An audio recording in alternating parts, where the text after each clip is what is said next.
alunos! Eu sou a professora Marília e vamos para mais uma aula de Química.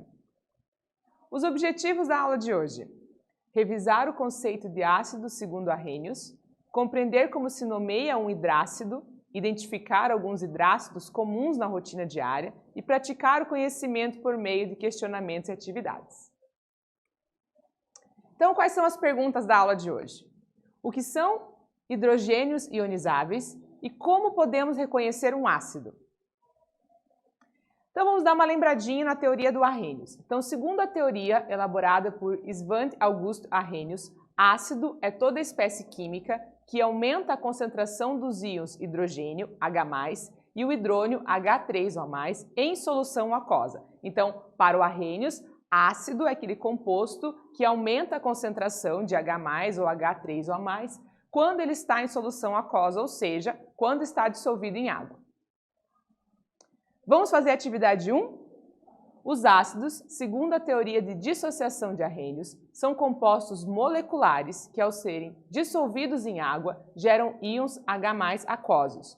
Como é chamado o processo de formação de íons que ocorre quando um ácido é dissolvido em água? Escreva uma equação química que exemplifique esse processo. Agora é com vocês.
Vamos para a correção da atividade? Olha só, a pergunta quer saber qual é o nome do processo quando ocorre a formação de íons do ácido dissolvido em água e para você escrever uma equação química de exemplo dessa situação. Então, olha só, o processo chama-se ionização. No caso da ionização dos ácidos, os reagentes são sempre o ácido e a água e os produtos são os cátions hidrogênio, H+, ou hidrônio, H3O+, e um ânion qualquer que a gente chama ali genericamente de X-, como nos modelos abaixo. Então, eu tenho duas equações genéricas. Uma utilizando o HX aqui, que é o ácido, mais a água, formando H+, e o íon negativo X. Aqui o ácido, HX, mais a água, formando o H3O+, como o cátion, mais o X ali como a parte negativa, o íon negativo ânion. Vamos seguindo então, falando sobre a classificação agora. Uma das maneiras de classificar ou reconhecer um ácido é quando a presença ou ausência de oxigênios na molécula. Assim, a gente tem duas possibilidades. Temos os ácidos que apresentam oxigênio e aqueles que não apresentam oxigênio na sua fórmula. Então, os hidrácidos são os ácidos sem a presença do oxigênio na molécula, como HBr, HI, HCl, H2S, HCN, HF, entre outros. E os oxiácidos são os ácidos que possuem o átomo de oxigênio, assim como o hidrogênio na molécula, como HBrO4, HIO, HClO2, H2SO4, H3PO4, HMNO4 e outros. Então, a diferença é a presença ou a ausência do oxigênio na fórmula molecular ali dos nossos ácidos. Agora, nessa aula, vamos falar dos hidrácidos, que são os ácidos sem o oxigênio. Como é formado o nome de um hidrácido? Olha só, em um hidrácido, todos os hidrogênios são ionizáveis, ou seja, todos eles vão ser separados e formarem a parte positiva lá, o cátion. Ou seja, estão ligados a um elemento mais eletronegativo e, quando em solução aquosa, liberam os íons. O número de hidrogênios ionizáveis em solução está relacionado com a força e com a condutibilidade elétrica de um ácido de Arrhenius. E quando a gente fala aqui de força de ácido, não estamos falando da capacidade de corrosão ou do quanto ele vai prejudicar a pessoa se entrar em contato com ele, ou uma superfície, o quão corrosivo, né, ele vai ser. E sim, a força do ácido está relacionada à quantidade de hidrogênios que se liberam, a quantidade de cátions ali que ele forma e quanto de corrente elétrica ele é capaz de conduzir em solução aquosa. A regra geral, então, para dar um nome é o seguinte: vamos usar a palavra ácido, mais o nome do elemento, e o finalzinho da palavra fica hídrico, com acento no primeiro i. Então vamos ver algum exemplo. O HCl é o ácido clorídrico, o HBr é o ácido bromídrico, o HF é o ácido fluorídrico e o H2S é o ácido sulfídrico. Vamos ver algumas observações aí em relação a um ajuste da forma de pronunciar o nome dos nossos hidrácidos. Então, quando o nome do elemento químico termina em vogal, como é o caso ali do HCl, que o elemento é o cloro, retira-se a vogal e acrescenta hídrico, por isso fica ácido clorídrico. Então, tiramos o O ali da palavra cloro. Se o nome do elemento químico termina com consoante, como é o caso do flúor, apenas acrescenta-se a terminologia hídrico. Então, ácido fluorídrico, mantemos o R ali, a nossa consoante. Para o caso do enxofre, que o símbolo é o S, o nome do elemento deriva do latim sulfur. Mas observe que a regra é retire-se o ur e acrescenta hídrico. Então fica lá sulfídrico, ok? Então tudo que tiver relativo a enxofre, a gente usa o termo em latim sulfur. O ácido cianídrico, que é o HCN, é um caso particular, pois seu nome deriva do íon cianeto, que é formado por dois elementos químicos, o carbono e o nitrogênio, por isso ácido cianídrico, que temos dois elementos ali, carbono e nitrogênio. Mas preste atenção, a água, H2O, apresenta átomos de hidrogênio à frente da molécula, porém não é um ácido e sim um óxido, certo? Que é a primeira observação que a gente faz na fórmula dos ácidos é ter o hidrogênio como primeiro elemento. A água tem, mas ela não é um ácido, é um óxido. Vamos para a atividade 2 agora? Um dos hidrácidos mais conhecidos é o ácido H2S, por ser um gás incolor, inflamável e que apresenta um odor forte e desagradável de ovos podres. É também algumas vezes referido como gás de cano de esgoto. Sobre o ácido mencionado, você sabe qual é o nome desse ácido? Trata-se de um hidrácido forte, moderado ou fraco? Agora é com vocês.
Vamos para a correção da atividade? Olha só, atividade 2 quer que você diga o nome do ácido que está presente na história ali e também se ele se trata de um ácido forte, moderado ou fraco. Então, o H2S é o ácido sulfídrico, pois o composto é um hidrácido e aí vai terminar com hídrico, isso é, não possui o oxigênio na molécula. O elemento químico mais eletronegativo é o enxofre, que o símbolo é S, e o seu nome deriva do latim sulfur e por isso fica ácido sulfídrico. O ácido sulfídrico é um hidrácido fraco, uma vez que o enxofre não pertence à família 17 ou 7A, e sim à família 16 ou 6A. Somente os halogênios da família 17 ou 7A formam hidrácidos fortes ou moderados, que é o caso, por exemplo, do HCl, o ácido clorídrico. Agora vamos falar um pouquinho dos principais hidrácidos, e o primeiro da lista aqui é o ácido clorídrico, que é o HCl. É um líquido amarelado, corrosivo e tóxico. É produzido em larga escala a partir da hidrólise em meio aquoso do cloreto de sódio, que é o NaCl. Então eu tenho uma salmoura, né, o cloreto de sódio, nosso sal de cozinha, dissolvido em água, e ele passa por hidrólise, ou seja, é uma divisão que acontece através da eletricidade e assim a gente consegue produzir o ácido clorídrico. É utilizado na decapagem, ou seja, na limpeza de metais antes de serem processados, eliminando ferrugem e outras impurezas da superfície. É empregado na produção de compostos orgânicos, como por exemplo o cloreto de vinil. O HCl é utilizado na síntese de compostos inorgânicos, é utilizado como produto de limpeza e aí algumas vezes é chamado de ácido muriático. Processamento de alimentos, como por exemplo a hidrólise do amido, produção de fármacos, como a produção de cloridratos, está presente no suco gástrico para a digestão de proteínas. Então, o ácido clorídrico faz parte do nosso organismo, lá dentro do estômago, ele ajuda o processo de digestão, fazendo a digestão das proteínas. O ácido fluorídrico, que é o HF, é um líquido incolor, fumegante, altamente corrosivo e gasoso a 25 graus Celsius. É tóxico, corrosivo para a pele, olhos, membranas e mucosas. É obtido a partir da reação entre o ácido sulfúrico e a fluorita. Muito utilizado na produção da criolitra, que é um composto utilizado na fabricação de cerâmicas, por exemplo. O HF é utilizado na produção de gases para refrigeração, empregado na obtenção de sais fluorados e de defensivos agrícolas. Utilizado como líquido na obtenção de diversos fármacos, como a fluoxetina e o Prozac. Síntese de diversos polímeros e altamente empregado em jateamento de vidro, criando o efeito de jato de areia e do vidro fosco. E se você prestou atenção nas imagens, o nosso ácido clorídrico, a fotografia, a embalagem é de vidro, e do ácido fluorídrico, a embalagem é de plástico. Então, o ácido fluorídrico, ele ataca muito o vidro. A maioria dos compostos, químicos, e aí incluindo os ácidos, são guardados em frascos de vidro, exceto esse que acaba corroendo o vidro, então ele fica guardado num frasco de plástico. O outro ácido muito importante é o ácido cianídrico, HCl, que é encontrado naturalmente no estado líquido e gasoso, tem uma coloração azulada, o odor semelhante ao de amêndoas amargas, altamente tóxico, inflamável e venenoso. É sintetizado a partir da reação entre o metano, amônia e oxigênio em altas temperaturas.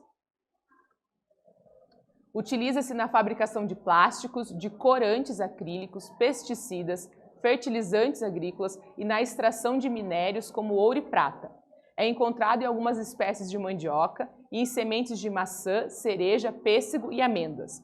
Encontra-se no grupo de venenos mais letais já descobertos e foi utilizado como arma química durante a Primeira Guerra Mundial e é um ácido aí que está presente em algumas sementes e na mandioca, e a gente sabe que a mandioca é um alimento que não se deve ser consumido cru, tem todo um processo, vamos falar disso daqui a pouco.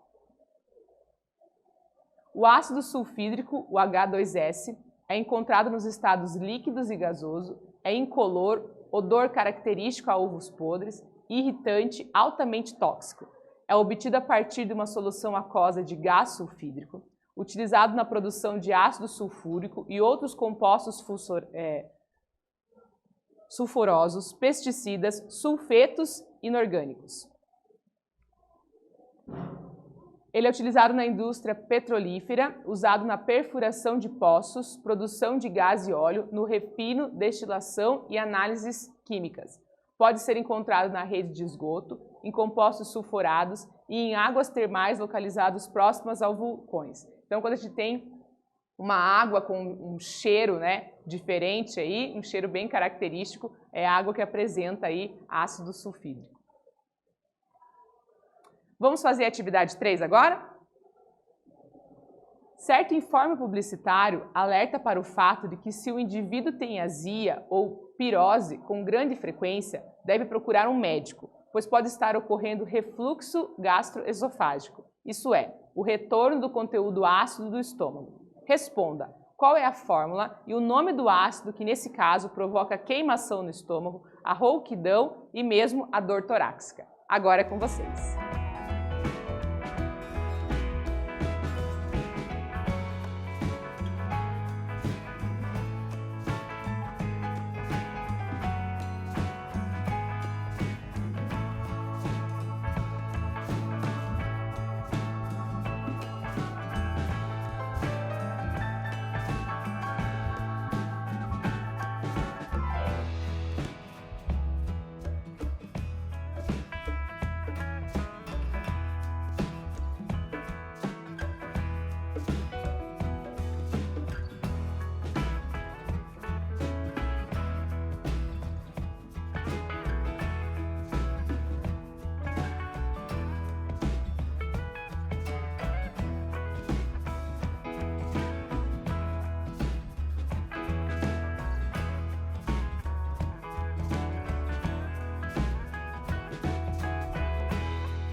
Vamos para a correção da atividade? Olha só, o exercício quer saber qual que é o nome do ácido que está presente dentro do estômago e que vai causar todos esses sintomas que estão descritos ali.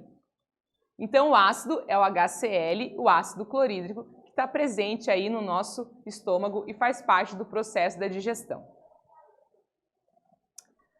Para pensar um pouquinho sobre a aula, eu trouxe uma reportagem aqui que, na verdade, é um vídeo que fala o seguinte, ó. Vídeo ilustra a química da liberação do cianeto nos produtos da mandioca. As reações químicas que ocorrem durante o beneficiamento da mandioca são o tema desse vídeo. Para assistir o vídeo de forma completa, você pode apontar a câmera do seu celular aqui para o QR Code. Aqui eu trouxe um trecho da reportagem para a gente poder conversar um pouquinho.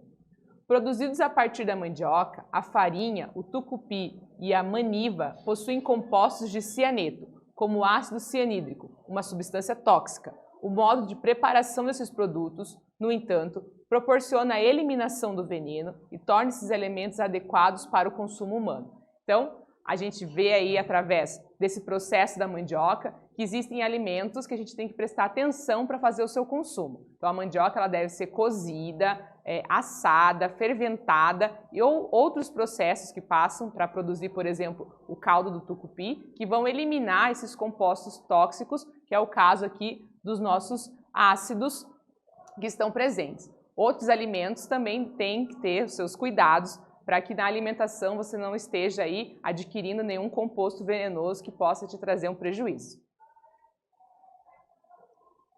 O que estudamos nessa aula? Revisamos o conceito de ácido segundo Arrhenius, aprendemos como se nomeia um hidrácido, identificamos alguns hidrácidos comuns na rotina diária e praticamos o conhecimento por meio de atividades, questionamentos. Espero que vocês tenham gostado e até breve!